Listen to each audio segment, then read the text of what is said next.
മല ഇങ്ങനെ പൊട്ടി ഒലിച്ച് വന്ന് നിരവധി വീടുകൾ ഇവിടെ സമീപത്തെടുത്തു. ഒരുപാട് പോസ്റ്റും മരങ്ങളും ഒക്കെ ഇടിച്ച് നാശനഷ്ടങ്ങൾ ഉണ്ടാക്കി.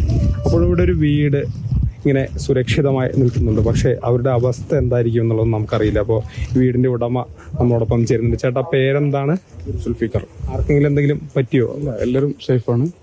പൊട്ടീൻ്റെ ശേഷമാണ് ഞങ്ങൾ ഇവിടുന്ന് പോയത്. ഫസ്റ്റ് പൊട്ട് കഴിഞ്ഞ് പിന്നെ ഞങ്ങളും ഇവിടെ മുകളിലെ വീട്ടുകാരും പിന്നെ തൊട്ടപ്പുറത്തുള്ള വീട്ടുകാരും ഒക്കെ പാടെയാണ് താഴത്തേക്ക് ഇറങ്ങി. ഇവിടെ ഈ ട്രിവാലി റിസോർട്ട് ഉണ്ട്, ആ റിസോർട്ടിലേക്ക് താഴെ ബാക്കിയുള്ള ഈ അയൽവാസിയിലുള്ള ഏകദേശം എല്ലാവരും നമുക്ക് പറ്റണ കൊണ്ട് എല്ലാവരും അങ്ങോട്ട് ട്രിവാലി റിസോർട്ടിലേക്ക് കയറ്റി. ഇതിൻ്റെ അവിടെ നിന്ന് കയറിയപ്പോഴാണ് ഇതിന്റെ ഫസ്റ്റത്തെ നമുക്കൊന്നും ഒരു ഐഡിയ ഇല്ല. കാരണം ഒരു 1:45 ഇടയിലാണ് ഈ സംഭവം നടക്കുന്നത്. അത് കഴിഞ്ഞ് ഞങ്ങൾ അങ്ങോട്ട് പോയി. കുട്ടികളെയും മക്കളൊക്കെ ഈ പെരും മഴയും ആണ് ആ സമയത്ത്. അപ്പോൾ ഇവരൊക്കെ കൊണ്ടുപോയി. വാപ്പ അമ്മ എല്ലാവരും ഉണ്ട്. പിന്നെ ഇവിടെ രോഗികളായ ആളുകളുണ്ടായിരുന്നു, പ്രായമുള്ള ആളുകളുണ്ടായിരുന്നു. ഇവിടെ നിന്നല്ല ഏകദേശം മാക്സിമം ആളുകളെ ഞങ്ങൾ ഒക്കെപ്പാടെ റിസോർട്ടിലേക്ക് എത്തിച്ച് അവിടെ ആയിരുന്നു.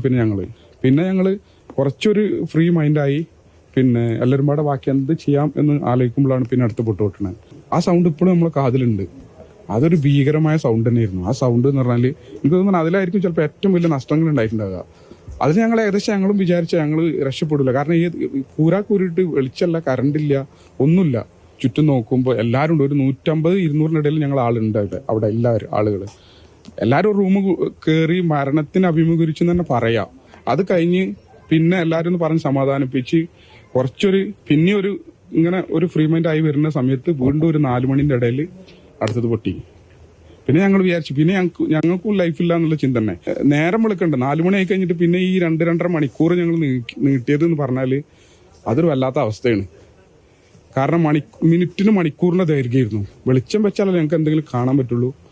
പിന്നെ കുട്ടികള്, പ്രായമായ ആൾക്കാർ, പിന്നെ ഈ ആസ്മന്റെ അസുഖമുള്ള ആളുകൾ, ഇവരൊക്കെ കരച്ചിലും ചുറ്റുവട്ടത്ത് ഇങ്ങനെ നിൽക്കുമ്പോൾ എല്ലാം ഇങ്ങനെ ഓർമ്മ മനസ്സിലിങ്ങനെ മായാതെ കിടക്കുക. ഇവിടെ ഒരു വീട് ഫ്രീ നിൽക്കുന്നുണ്ട് പൊട്ടാതെ. അപ്പൊ അവലൊരു 2 കുടുംബം പേടിച്ചിട്ട് എല്ലാവരും പാടെ ഒരു വീട്ടിൽ നിന്നതാ. അവിടെ ആ വീട് അടക്കം പോയിട്ടുണ്ട്. അതൊരു 14-16 ആളുകളുണ്ട് എന്നാണ് കണക്ക് ഏകദേശം. എന്റെ ജാസ്റ്റിനൊക്കെ ഒരു 25 വർഷമായി പ്രവാസത്തിൽ. അവരുടെ ഫുൾ സമ്പാദ്യം എടുത്തിട്ടാണ് ആ ട്രിവാലി ആ റിസോർട്ട് പോലെ ഒരു 5-8 സുഹൃത്തുക്കൾ ചെയ്തതാണത്.